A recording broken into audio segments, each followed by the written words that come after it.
This is the oldest Texan. He's been known for years in Bosque County simply as Sam, short for Son of America. His bones were found with those of a little girl near Clifton, Texas, in a special archaeological dig at a place called the Horn Shelter. The Horn Shelter is an archaeological site on the west bank of the Brazos River, located about 6 miles south of Lake Whitney Dam. The site was found in 1970 by two men, and the site is unusual in that it contained the bones of two people.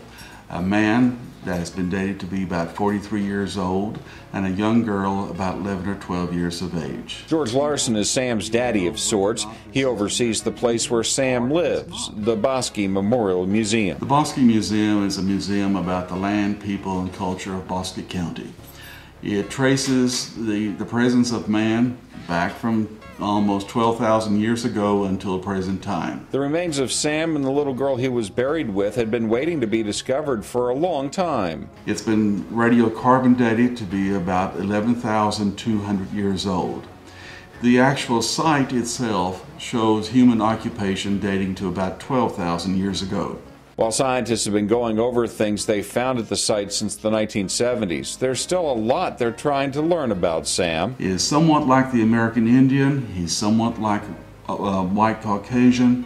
There are some archaeologists that think that he is probably more akin to the ancient Ainu that live in the northern parts of Japan. So researchers are going high-tech. They are now doing DNA studies with this set of bones, and probably by the end of 2010 we will know more about the actual origin of this group of people. You'll learn about this and much more when you go to the Bosque Memorial Museum. You'll see what life was like in the Old West with this blacksmith shop, see how the area made it through the Civil War.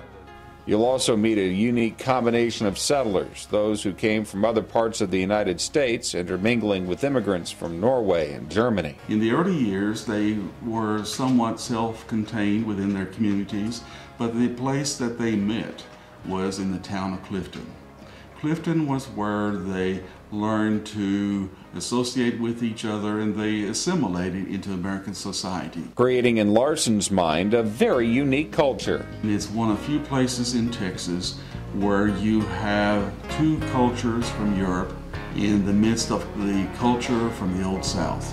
And it made people who were very inventive. I think this is now being expressed in the art that you see in this community, and also in the willingness of the people to experiment and try new things. We'll look at the arts in Clifton in our next installment of The Story of Clifton.